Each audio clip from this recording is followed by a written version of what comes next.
Capitalismo.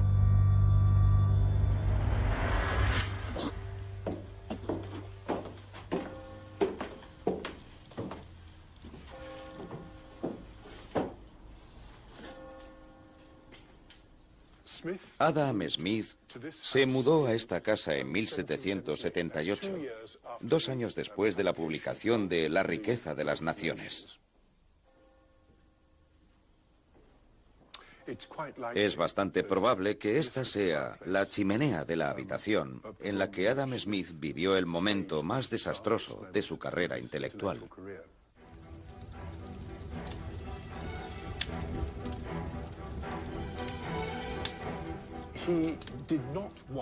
No quería que ninguno de sus manuscritos inacabados sobreviviera a su muerte y dejó escrito en su testamento que sus 2 albaceas testamentarios quemaran los papeles cuando muriera.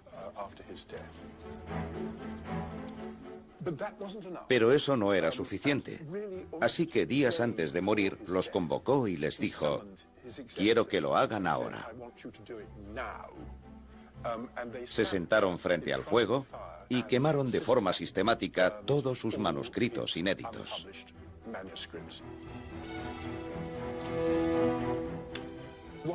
Las que sobrevivieron fueron 2 obras muy refinadas: su gran Teoría de los sentimientos morales y su obra todavía mayor, La riqueza de las naciones.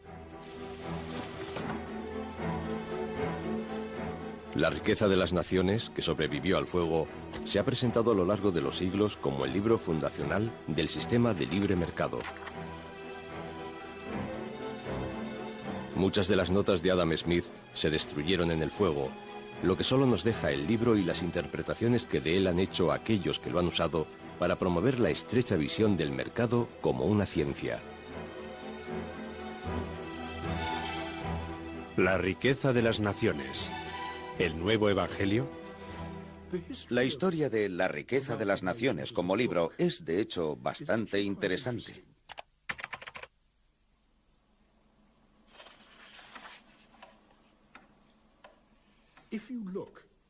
Si observamos la primera edición, se trata de un producto caro. Me parece un libro destinado a un mercado especializado. Un mercado de filósofos, de políticos. Pero lo interesante es que al llegar a la parte final de la vida de Adam Smith, a la edición de 1784, ya se ha convertido en una edición barata. Ahora se trata de una edición producida en masa. En otras palabras, lo que en principio estaba destinado a un mercado de especialistas, ahora se está convirtiendo en algo parecido a un bestseller. Y así seguirá siendo. El libro nunca ha estado descatalogado, siempre ha sido un éxito de ventas.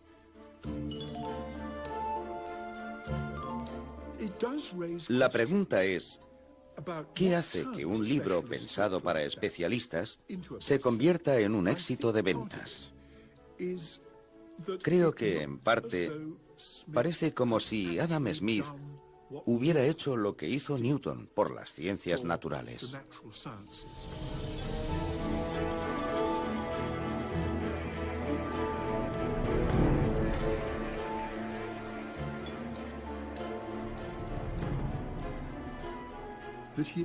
Realmente descubrió un principio, una ley del movimiento.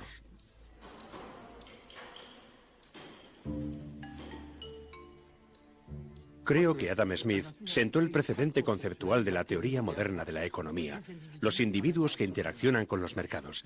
Pero no creó el modelo, no lo cuantificó. Para él se trataba de una visión de la economía de mercado.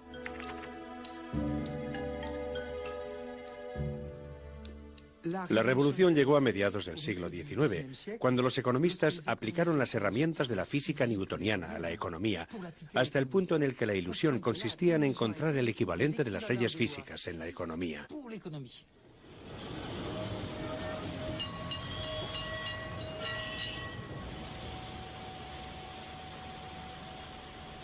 Resulta difícil imaginar que esta primitiva fundición de Calcuta en la India tenga algo que ver con la riqueza de las naciones.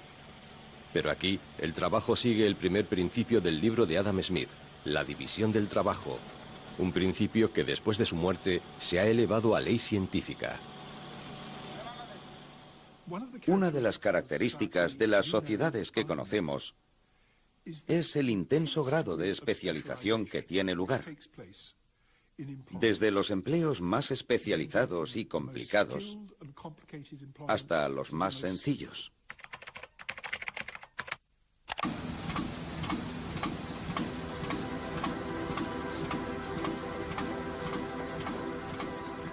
Por poner un ejemplo, la fabricación de alfileres. Un operario podría, tal vez, hacer un alfiler al día. Pero en la forma en que se ejerce este trabajo en la actualidad, uno estira el metal, otro lo endereza, otro lo corta y un cuarto lo afila. He visto una pequeña manufactura de este tipo en la que 10 hombres terminaban 12 libras de alfileres al día. Adam Smith, La riqueza de las naciones. Por lo que llega a la conclusión de que el progreso económico, está completamente relacionado con la división del trabajo.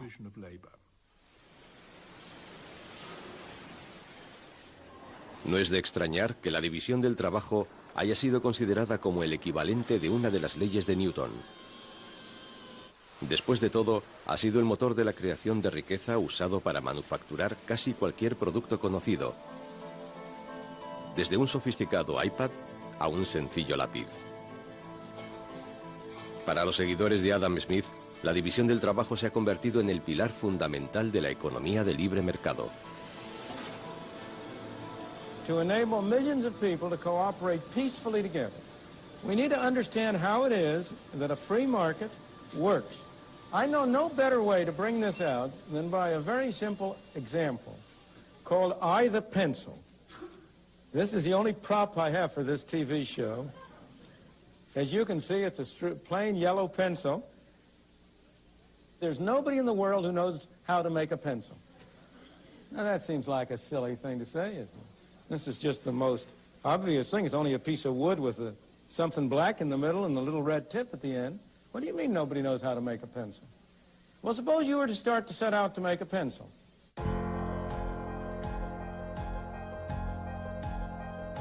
First of all, you have to get some wood, don't you? Where do you get the wood?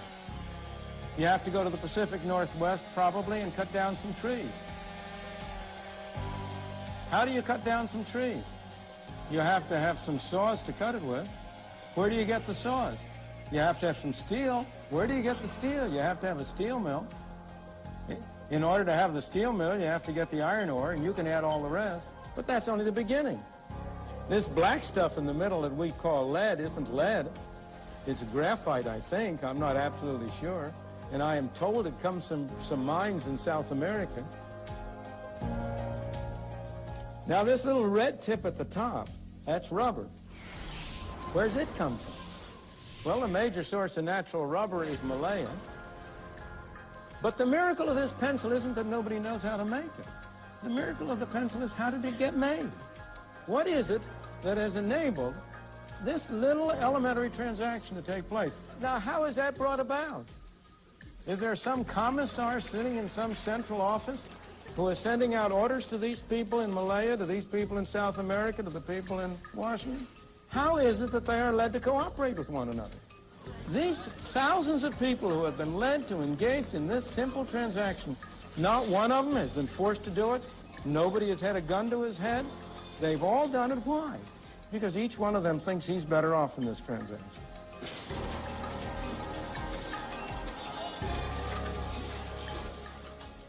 La palabra libertad desempeña un papel fundamental en la expansión del liberalismo, ya que la idea intuitiva es ¿por qué se habría de despojar a una persona del derecho a formar parte del mercado? Es un derecho elemental. ¿Qué tiene de malo? Bueno, por ejemplo, que si soy un granjero pobre que negocia con una gran multinacional, es la multinacional la que fija el precio y no yo. Entonces, el elemento principal es que tengo libertad de formar parte, pero bajo una asimetría de poder, hasta el punto de que no tengo nada que decir a la hora de fijar el precio. Fábrica de iPads en Shenzhen, China. Una línea de ensamblaje para piezas que vienen de todo el mundo. La versión global del siglo XXI de la manufactura de alfileres de Adam Smith.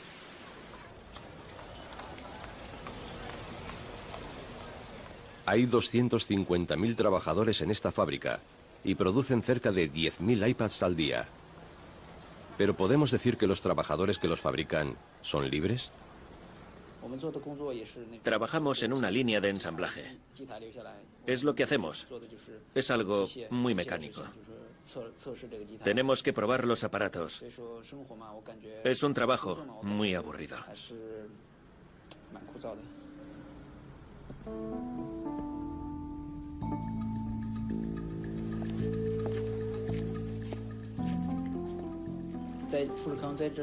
Foxconn practica la segregación.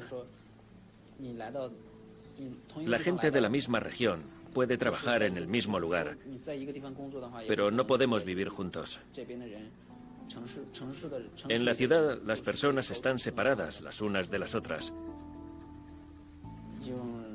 Hay un dicho que describe este sentimiento. Un niño que abandona a su familia se queda solo como la paja. Así que este es el dilema moral en el corazón de la riqueza de las naciones. La lógica económica de la división del trabajo contra el coste humano para conseguirla. ¿Pero no era Adam Smith consciente de este dilema? Apenas se lee a Adam Smith. La gente lo adora, pero no lo lee. Todos los que han ido a la universidad conocen el primer párrafo de La riqueza de las naciones. Los grandes adelantos de los principios productivos del trabajo y la destreza, pericia y acierto con que éste se aplica y dirige en la sociedad, no parecen efectos de otra causa que de la división del trabajo mismo. Adam Smith, La riqueza de las naciones.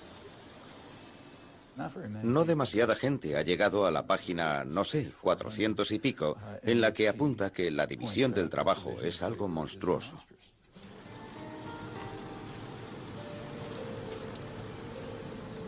Con el progreso de la división del trabajo, una gran masa de gente se ve confinada a realizar unas pocas operaciones muy sencillas. Al trabajador no se le presenta la ocasión de demostrar su capacidad. Adam Smith, La riqueza de las naciones.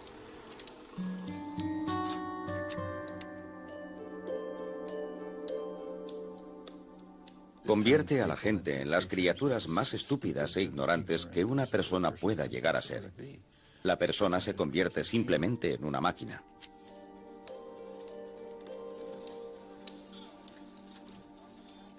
Es un ataque terrible contra los derechos humanos fundamentales, por lo que dice que en cualquier sociedad civilizada, el gobierno debería intervenir para prevenir la división del trabajo.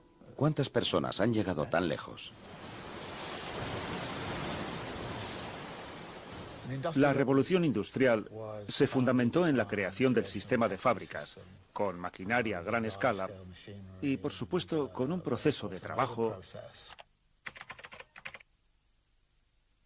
Un proceso de trabajo muy diferente al que realizaban los artesanos que hacían armarios, por ejemplo. La maquinaria y la tecnología dominantes en ese momento eran completamente diferentes. La máquina controla al trabajador, en lugar de ser el trabajador quien controla a la herramienta, que es lo que se da en la producción artesanal. Por lo que las relaciones sociales cambian. El trabajador de una fábrica tiene unas relaciones sociales completamente diferentes con los demás trabajadores, con las herramientas y con la naturaleza que las que tiene el artesano que hace armarios en su taller, por seguir con el ejemplo. Durante siglos, los economistas y los políticos han ignorado que Adam Smith reconocía el dilema moral que se encuentra en el centro de la división del trabajo. El interés propio, su segundo principio más citado, ha sufrido un destino similar.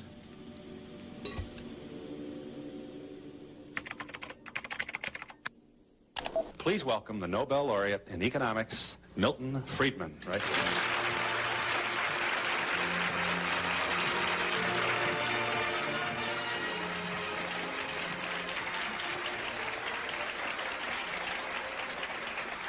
Let's share with the people at home just one of the statements of Adam Smith that you refer to in your book, which, of course, when I want it, I'm not going to be able to... oh, it's on page 2. All right, thank you. By pursuing his own interest, that is to say, his meaning the person engaged in free enterprise, Adam Smith says, he frequently promotes that of the society more effectively than when he really intends to promote it.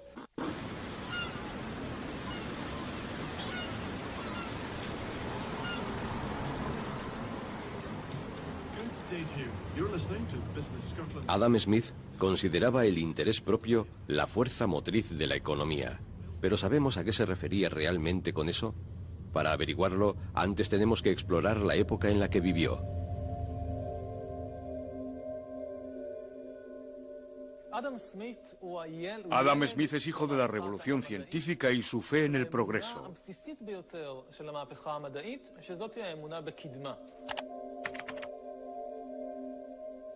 La historia siempre se ha percibido como algo congelado e incluso en descomposición.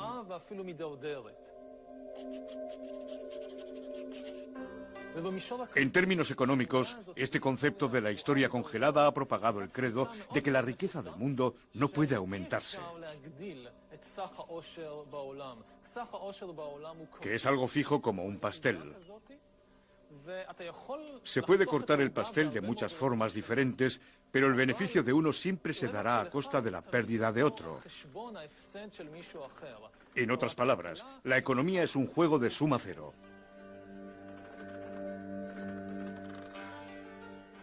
Adam Smith dice que la economía es una situación en la que todos ganan. Todos pueden obtener ganancias. El progreso en términos económicos significa la fe en la capacidad de aumentar tanto la producción como la riqueza del mundo, lo que significa que la economía no es un juego de suma cero.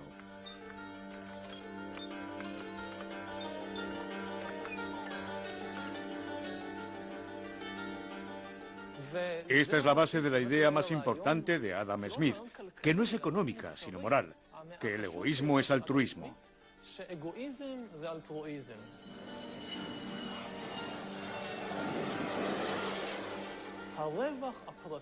Mi propio beneficio es algo que no es solo positivo para mí, sino que lo es para todos.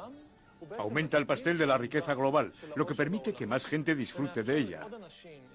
El rico comprará a otras personas, y así es como éstas se enriquecerán o abrirán nuevas fábricas y talleres que darán trabajo a más personas.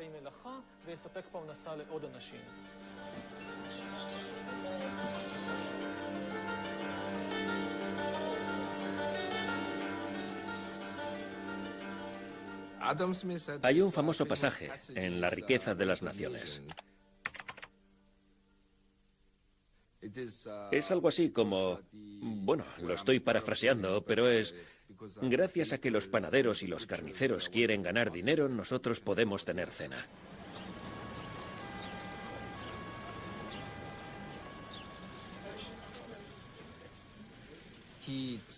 Empezó todo ese mito del individuo egoísta, de que el egoísmo es la motivación humana predominante y casi exclusiva.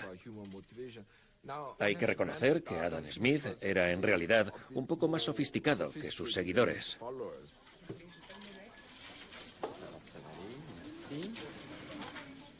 Él sí comprendió que los humanos son más complejos. Pensaba que se podían separar las cosas. Pero en el campo de la economía, el egoísmo es básicamente la motivación exclusiva. Ya saben que Adam Smith escribió La riqueza de las naciones. Conocen el interés propio. La avaricia es buena, la mano invisible y la libertad de empresa, el libre mercado y todo lo demás. Es el padre del capitalismo, pero resulta que hay otro Adam Smith. ¿Cuánta gente ha leído la teoría de los sentimientos morales? De acuerdo con Adam Smith, de algún modo se trataba de su libro importante, de su obra magna, mientras que La riqueza de las naciones pagaba las facturas. Nunca imaginó que el capitalismo que describió en La riqueza de las naciones podría llegar a triunfar sin el apoyo moral de lo que él llama sentimientos y que nosotros llamaríamos virtudes. Sin las virtudes de la sociedad y las virtudes de los individuos que crearían la base de un capitalismo sano. Lo único que podemos hacer es mirar aquí y ver que La riqueza de las naciones y la teoría de los sentimientos morales, Adam Smith I y Adam Smith II, han sido desconectados.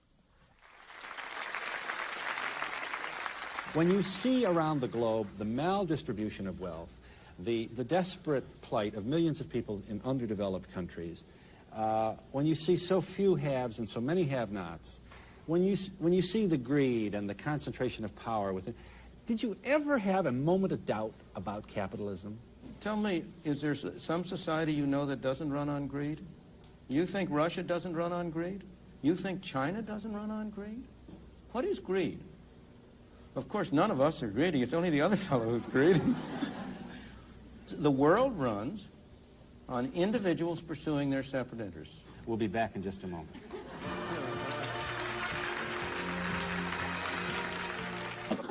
Por supuesto, hasta cierto punto todos somos egoístas. Algunos más, otros menos. Pero también tenemos otras motivaciones. Somos solidarios, somos leales, somos compasivos. Todas estas motivaciones son reales.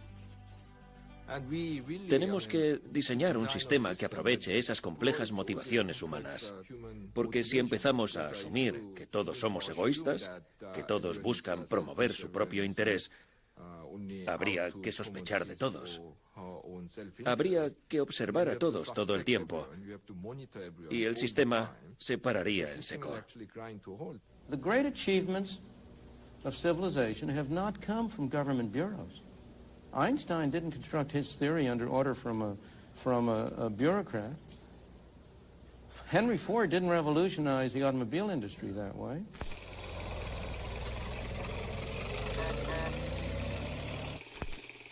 Henry Ford es un ejemplo perfecto de que el interés propio es mucho más complejo que la codicia o el individualismo. En 1914, por cuenta propia, casi dobló los salarios de sus trabajadores y redujo su jornada de trabajo de 9 a 8 horas diarias. Aumentar los salarios, afirmó, convertirá a los trabajadores en consumidores. Eso ayudaría a mejorar la economía y sus ventas de coches. Soñaba con que todos los trabajadores podrían un día ser dueños de un coche Ford. A pesar de que las motivaciones egoístas son importantes, y los buenos empresarios lo saben, hablarán de persuadir a las personas, conectar a las personas, crear una visión, crear un espíritu de equipo.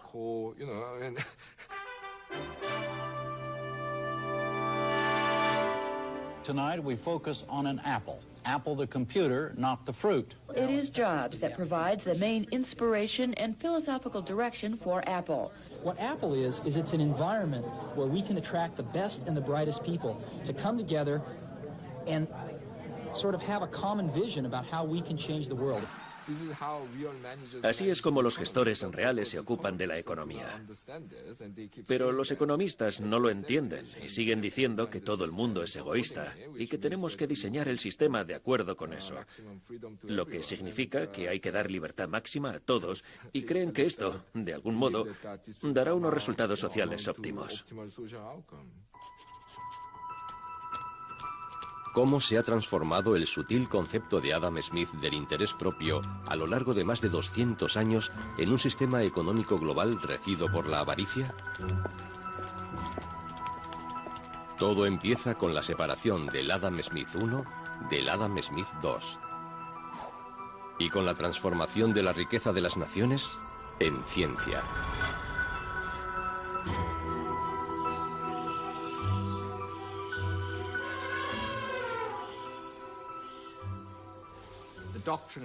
La doctrina del interés propio fue el equivalente económico de la ley de la gravedad. Aseguraba el equilibrio.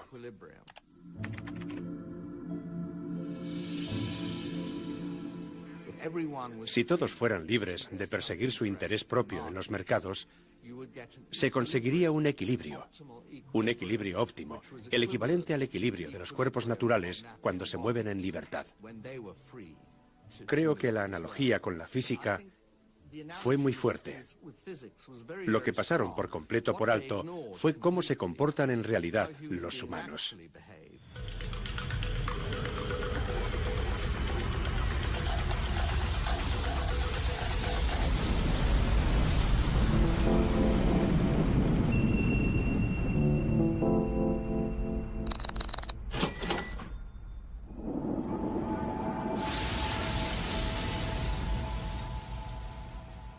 La sociología y la filosofía han sido muy conscientes de que una gran parte de nuestro comportamiento es algo que los economistas llamarían irracional. pero no creo que esa sea la forma de describirlo. Yo creo que es humano. University of Michigan Television presents an interview with Ayn Rand, noted American novelist, author of The Fountainhead and Atlas Shrugged, and philosopher spokesman for America's New Intellectuals. El interés propio se sacralizó en el siglo XIX como si fuera una ley física. En la primera parte del siglo XX evolucionó en los Estados Unidos hacia una filosofía moral. I'm challenging the moral code of altruism, the precept that man's moral duty is to live for others, that in fact makes man a sacrificial animal. I say that man is entitled to his own happiness and that he must achieve it himself. Now, what can be more important than happiness? But happiness does not mean simply momentary pleasures or any kind of mindless self-indulgence. Happiness means a profound, guiltless, rational feeling of self-esteem and of pride in one's own achievement. Join me in welcoming Paul Ryan. En el siglo XXI, la filosofía del interés propio de Ayn Rand se convirtió en parte de una campaña política. I grew up reading Ayn Rand, and it taught me quite a bit about who I am and what my value systems are and what my beliefs are. The issue that is under assault, the attack on democratic capitalism, on individualism and freedom in America, is an attack on the moral foundation of America. And Ayn Rand, more than anyone else, did a fantastic job of explaining the morality of capitalism, the morality of individualism. Our rights come from nature and God, not from governments. Esos enfoques han resultado realmente destructivos, en especial en los últimos 20 o 30 años. Hemos llegado casi a glorificar el interés propio.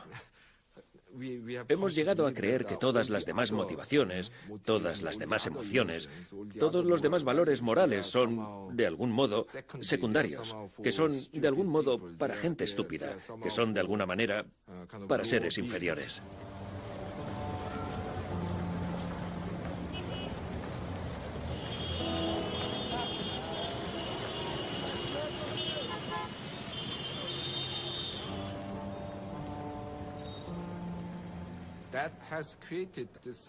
Esto ha creado un sistema en el que se espera que la gente pase por alto el marco social completo. Se le anima a buscar su propio interés. Y en la actualidad estamos sufriendo las consecuencias. Hay dos palabras que a lo largo de los siglos han inmortalizado a Adam Smith y a la riqueza de las naciones. Se han convertido en la clave de las actividades económicas globales, transformando el interés propio en un mecanismo mágico, el motor de un sistema económico global.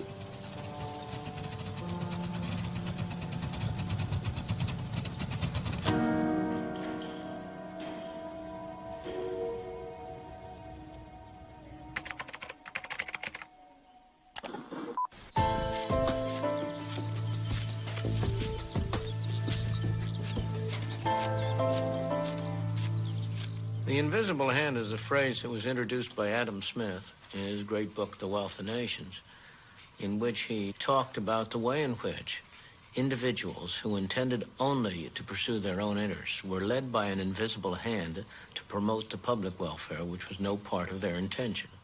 60-second adventures in economics. Number 1, the invisible hand. An economy is a tricky thing to control, and governments are always trying to figure out how to do it. Back in 1776, economist Adam Smith shocked everyone by saying that what governments should actually do is just leave people alone to buy and sell freely among themselves. He suggested that if they just leave self-interested traders to compete with one another, markets are guided to positive outcomes as if by an invisible hand. La mano invisible lleva tiempo siendo un concepto esencial en cualquier curso de economía. La paradoja es que ese concepto se ha entendido como el fundamento de la economía de mercado. Se trata de un éxito increíble. Hay decenas de miles de palabras en la obra de Adam Smith, pero la mano invisible solo aparece una vez. Aún así, Adam Smith nunca escribió esas palabras en ese contexto. Adam Smith estaba preocupado porque si hubiera libertad de movimiento de capital y libre importación de bienes, afirmaba que Inglaterra iba a sufrir, ya que los capitalistas británicos invertirían en el extranjero e importarían desde el extranjero y dañarían así la economía inglesa. Y Adam Smith les dio un argumento, no muy bueno, pero que venía a decir que los inversores ingleses preferirían invertir en Inglaterra debido a lo que algunos llaman el sesgo nacional. Tendrían preferencia por invertir en lo cercano y, por lo tanto, como guiados por una mano invisible, Inglaterra se salvaría de la amenaza del libre movimiento de capital y de las importaciones libres. Esa es la mano invisible. ¿Qué tiene eso que ver con el moderno entusiasmo por el libre flujo de capital y con las empresas estadounidenses que invierten en China para que puedan traer de vuelta objetos baratos a base de explotar a los trabajadores chinos? Eso no es Adam Smith.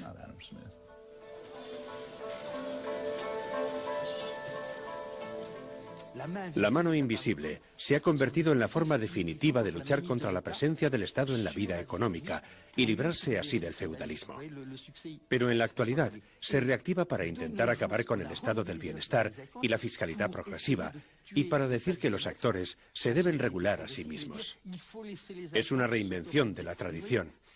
Esta tradición no desempeñó un papel activo en el siglo XIX. Se trata de una reinvención moderna para que tenga efecto sobre la política económica contemporánea. Committee will please come to order. Today is our fourth hearing into the ongoing financial crisis. En 2009, tras el derrumbe financiero, Alan Greenspan, el antiguo director del Banco Central de los Estados Unidos y del Consejo de la Reserva Federal, fue invitado a comparecer en Washington como el hombre que, más que nadie, promovía la desregularización en nombre de la mano invisible. Dr. Greenspan, I want to start with you. You have been a staunch advocate for letting markets regulate themselves. And my question for you is simple. Were you wrong? I found a flaw. You found a flaw in the model that defines how the world works, so to speak. In other words, you found that your view of the world, your ideology was not right. It was not working. Precisely. No, that's precisely the reason I was shocked, because I've been going for 40 years or more with very considerable evidence that it was working exceptionally well.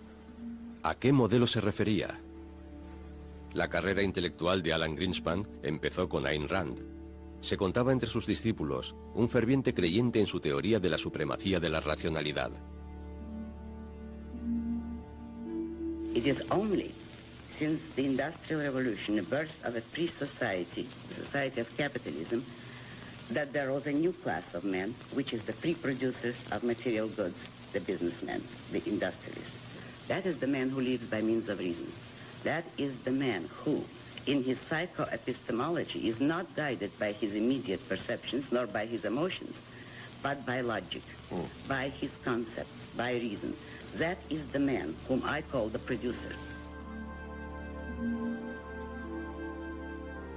Cuando años más tarde Alan Greenspan fue nombrado por el entonces presidente Gerald Ford jefe de su gabinete de consejeros económicos, Greenspan pagó tributo a su antigua maestra, invitándola a conocer al presidente.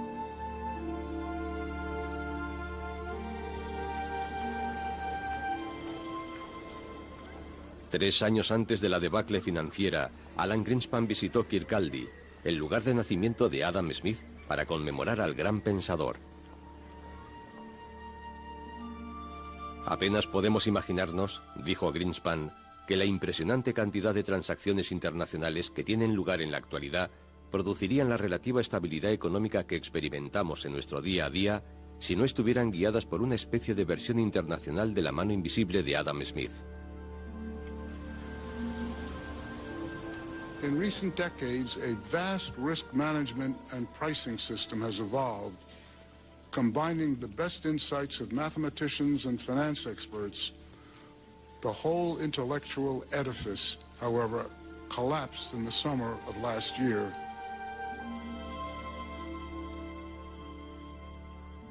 Y así, con palabras mágicas y místicas, como mano invisible, palabras sacadas de contexto, se creó la estructura intelectual del libre mercado.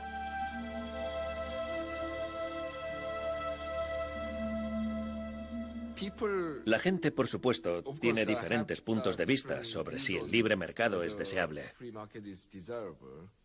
Algunas personas creen que habría que dejar que el mercado sea libre.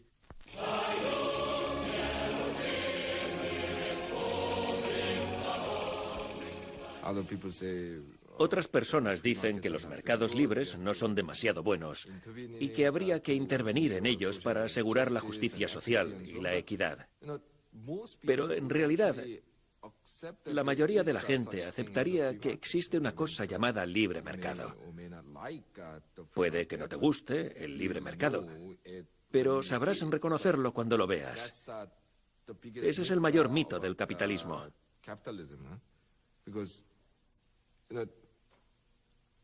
Mi pregunta es, ¿a qué nos referimos en realidad con libre mercado? Para ilustrarlo, yo utilizaría el ejemplo del trabajo infantil.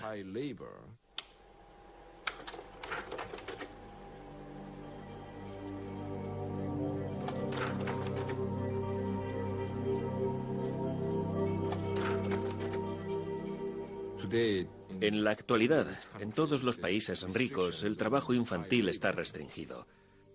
Pero hubo una época en que se trataba de algo muy extendido.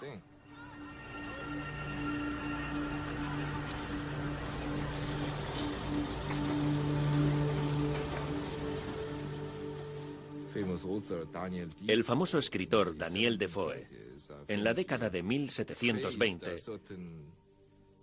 alabó a ciertas regiones de Inglaterra en las que había producción textil por poder ofrecer trabajo a niños a partir de 4 o 5 años, ya que eso les permitía ganarse la vida.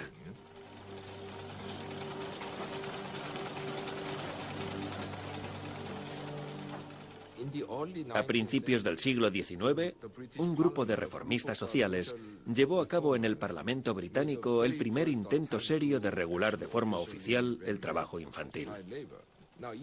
Incluso entonces mucha gente se opuso a esta regulación, ya que decían que lo que intentaba hacer era debilitar el principio mismo del libre mercado, es decir, la libertad para contratar. Decían, los niños quieren trabajar y esa gente les quiere dar trabajo. ¿Dónde está el problema? En la actualidad, mucha gente encontraría absurdo este argumento, ya que está aceptado que hay ciertos contratos que la sociedad debería ignorar en interés del bienestar general. El ejemplo del trabajo infantil ilustra muy bien cómo los mercados son, esencialmente, una idea, una teoría política.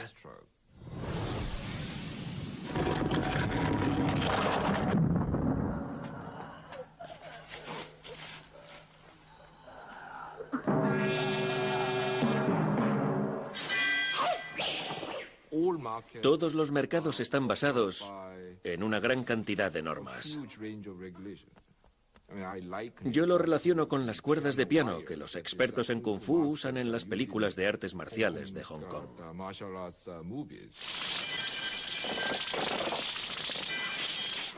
Los mercados son así. Una vez aceptas los valores políticos subyacentes de ciertas normas, esas normas se hacen invisibles, como esas cuerdas de piano.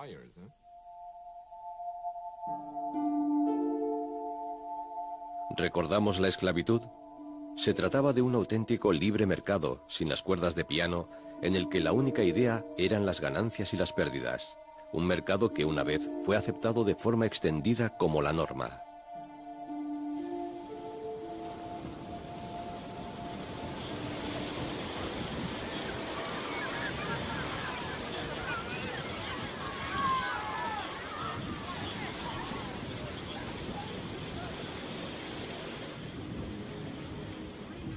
Una de las primeras personas en identificar los cimientos morales sobre los que se construía la esclavitud, la habilidad de separar la lógica económica de la realidad social y humana, fue un coetáneo de Adam Smith, un antiguo esclavo y también filósofo.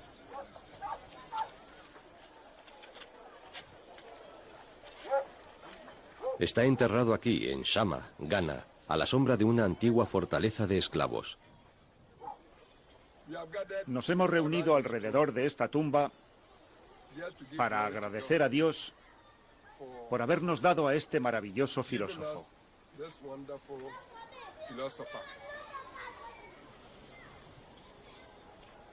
Anton Wilhelm Amo se propuso criticar la contradicción misma de crear una ciencia del capitalismo tan separada de la realidad humana.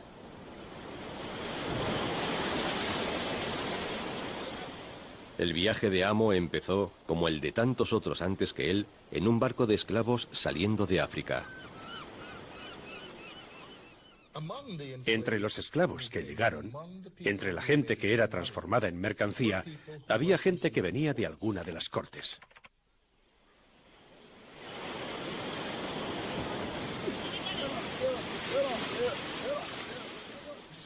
Algunos, al llegar, mostraban inmediatamente su precocidad. Amo fue llevado a Holanda. Fue liberado, educado y adoptado en el seno de la aristocracia.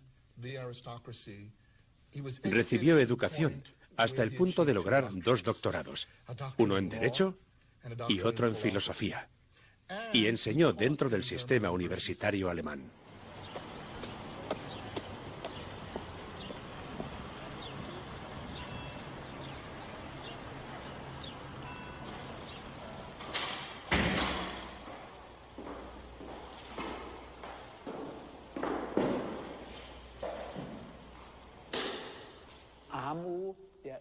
Amo fue el primer africano negro en estudiar en una universidad europea.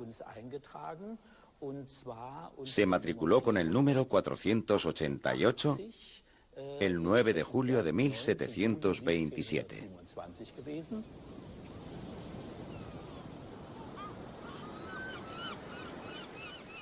Amo fue llevado de niño a Europa por la Compañía de las Indias Orientales y fue entregado como regalo a un duque alemán.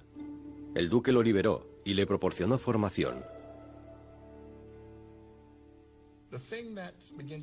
Lo que sucede cuando estas mercancías empiezan a hablar es que empiezan a expresar los dobles estándares y algunos de los problemas del proceso de racionalización que tenía lugar en el capitalismo moderno. Me inclino a sospechar que los negros son por naturaleza inferiores a los blancos. Tal uniforme y constante diferencia no podría tener lugar si la naturaleza no hubiera hecho una distinción original entre las razas de los hombres.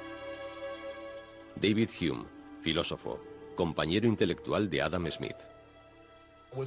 Con Amo tenemos primero la cuestión de la racionalización antropológica. Amo escribió sobre las desigualdades de los negros en Europa y denunciaba esto para contradecir la idea existente de que algo dentro de él, de su raza, estaba hecho para ser una herramienta.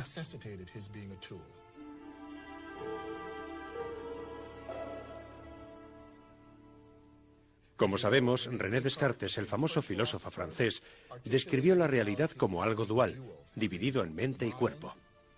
Amo básicamente decía que si la mente estuviera realmente separada del cuerpo, la mente no podría sentir nada.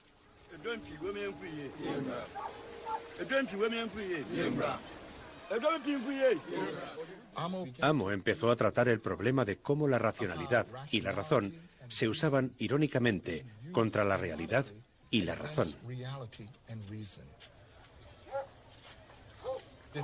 Si observamos la forma de argumentar de Adam Smith, él articulaba un sistema que crea un mundo ideal, que paradójicamente es un mundo sin gente.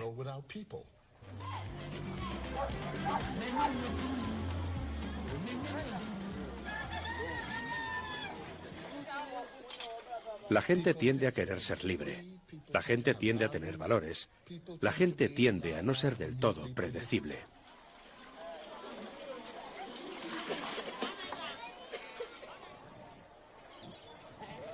En la Europa del siglo XVIII, la advertencia de un filósofo africano estaba condenada a ser ignorada. Amo tuvo que abandonar Europa y murió aquí, en Shama. Mientras que La riqueza de las naciones es la pionera de la economía moderna, los libros de Amo fueron quemados y toda su obra ha quedado en el olvido.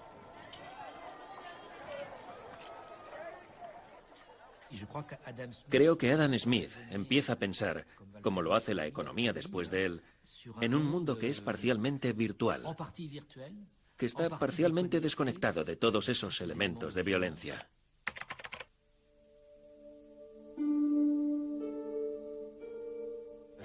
Es cierto que en el fondo de su tesis no se aprecia ninguna consideración por la violencia occidental que se había ejercido en los 3 siglos anteriores.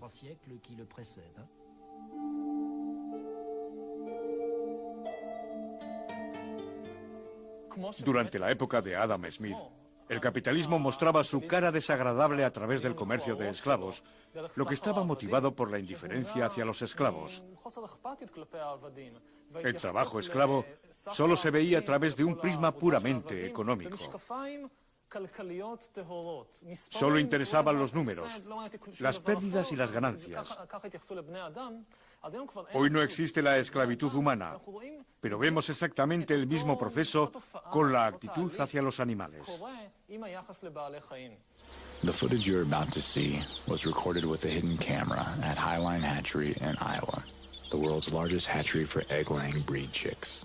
Nada en La riqueza de las naciones justifica la esclavitud y por supuesto tampoco tiene nada que ver con la industria cárnica actual. Sin embargo, así es como la visión del mercado que tenía Adam Smith evolucionó una vez que sus seguidores la consideraron una ciencia y la separaron de todos sus lazos sociales. These male chicks are killed by being dropped into a grinding machine while still alive.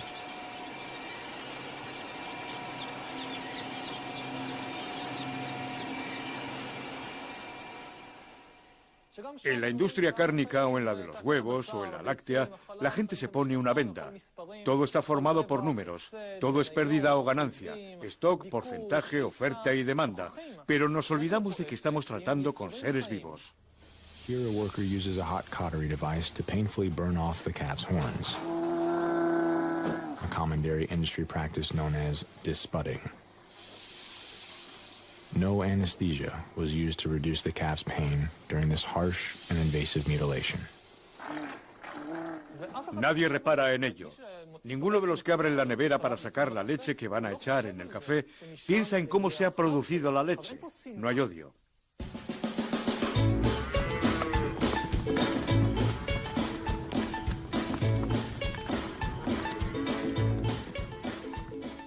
Nadie odia a las vacas.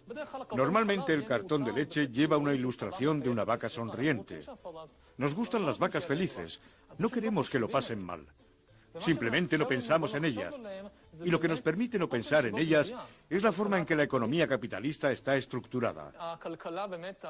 El mundo creado a partir de la visión de Adam Smith. Un mundo en el que solo existen ganancias y pérdidas, oferta y demanda.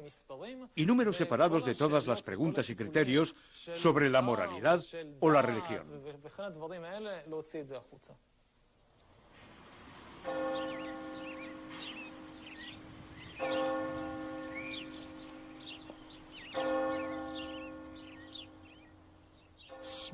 Adam Smith era muy escéptico sobre si en realidad podría existir una ciencia de la sociedad o una ciencia de la economía.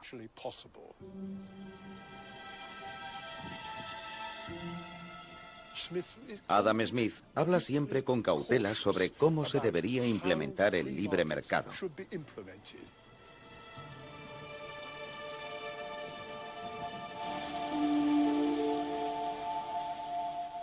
Las cuestiones que se planteaba con respecto a la justicia social, la equidad y el mantenimiento del tejido de la sociedad misma eran extremadamente difíciles de abordar. De hecho, puede que fueran imposibles de abordar.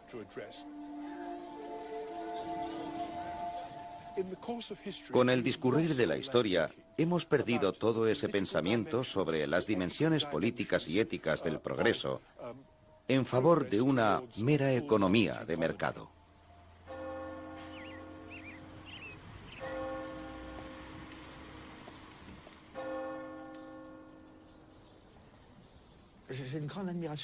Siento gran admiración por Adam Smith, ya que anticipó el capitalismo.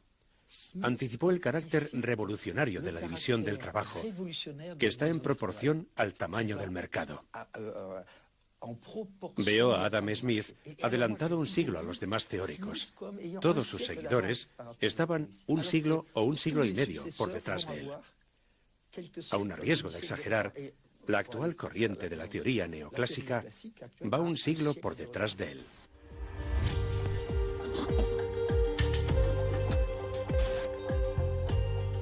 Entonces, ¿cómo y por qué, durante el intento de convertir la riqueza de las naciones en realidad, se perdieron las preocupaciones éticas y políticas de Adam Smith?